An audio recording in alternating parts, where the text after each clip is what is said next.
You're listening to the Intuitive Strength Podcast, and I'm your host, Brie Ogletree.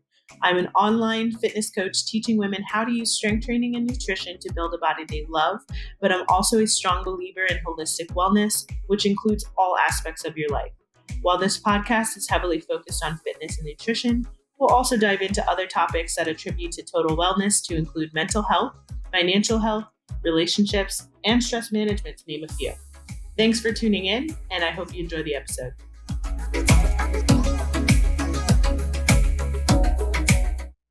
Hello, and welcome back to the show. Thanks for tuning in today. This week's episode is all about consistency.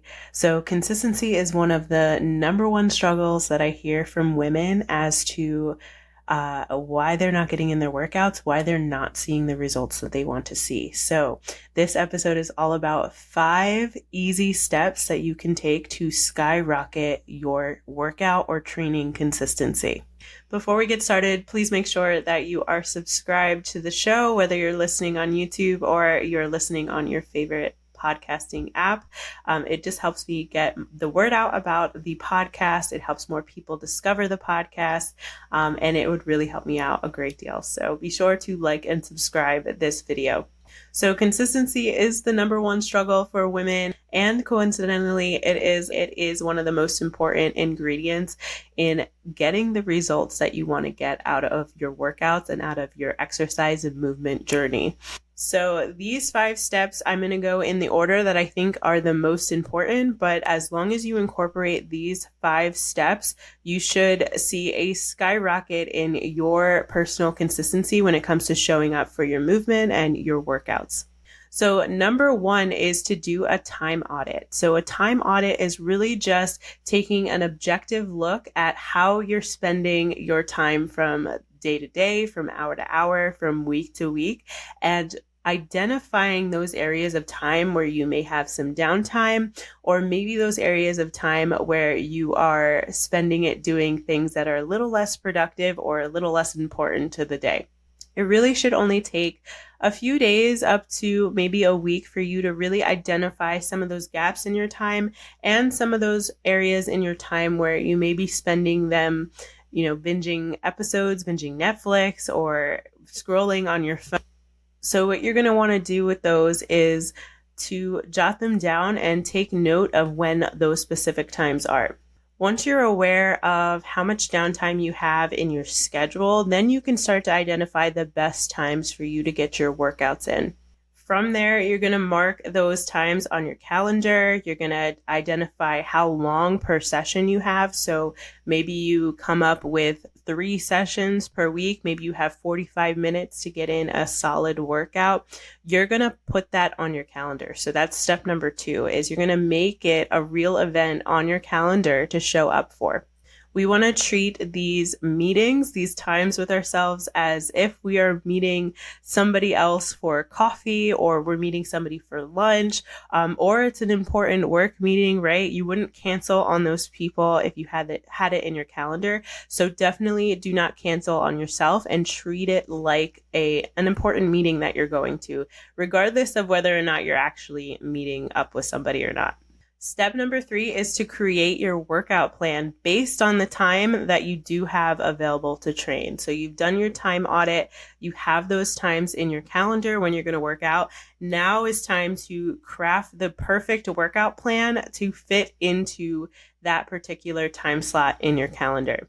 So going back to that 3 days per week, 45 minutes per session example, that is the perfect amount of time to get in full body workouts, and full body workouts work great if you have 3 times per week to train, because you're hitting multiple muscle groups, you're hitting them multiple times per week. So you're getting the most out of your training with that type of training style or workout setup. So it's going to be a little bit different for everybody, but just take a look at your schedule, those times that you've written down where you do have some downtime to work out, how long that you have to work out, and craft your workout plans around that. If you need a little bit more guidance on how to craft your workout plans, I do do have a free workout template. It's called Lifting Made Easy, and it helps you do just that. It helps you craft workout plans for you specifically, for your unique lifestyle, for your goals.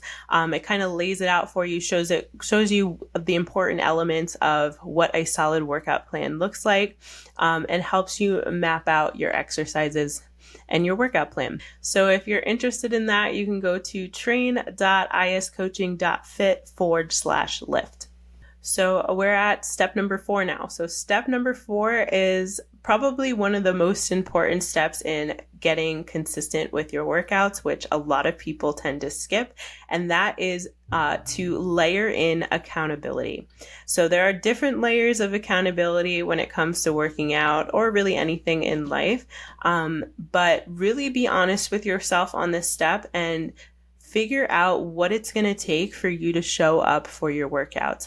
If you just need a reminder on your phone that your workout session's coming up, amazing. If it's an actual person that you need to show up to, so whether that's a friend, a sibling, a spouse, or if it's a coach that you need to show up to in order to stay consistent with your training, you really need to be honest with yourself in this step and decide how much accountability you're going to need to stick to your plan. This step alone is really going to increase your consistency, right? You are relying on somebody else, on an external person outside of you to get your workouts done. So again, be honest with yourself on the amount of accountability that you need. And that may change, from month to month, from year to year. Some years I do need a coach in order to hold myself accountable to my workouts. And then sometimes I'm able to create my own workouts and get it done. But really be honest with yourself in this step, in step 4, accountability, and figure out what it's going to take for you to show up for yourself and for your goals. Finally, step number 5, the last step, is to prioritize consistency over intensity. So a lot of times, what I see is people will start out really strong with their workout plan, right? They'll hit the weights real hard, they'll hit their workout real hard, and then they start to taper off. Or maybe they went too hard and they're too sore, and then they end up skipping the next session because they're still recovering from that previous session, because they went a little bit too hard, right? Or maybe they get injured and now they can't train at all, or they have to really modify their training plan. So we definitely want to avoid that. Consistency is always going to matter more than intensity over time. And it's way better to get in moderate intensity workouts consistently. So consistently showing up for more moderate intensity workouts than to hit it really hard and then be either too sore or to get injured, or burn out from training to where we can't even show up for the following sessions. So definitely prioritize consistency over intensity. Okay, that is going to be it for this episode. It was super quick, I know. Please let me know if I missed anything. Is there anything that you think should be added to this episode to help improve your workout consistency or training consistency? Let me know.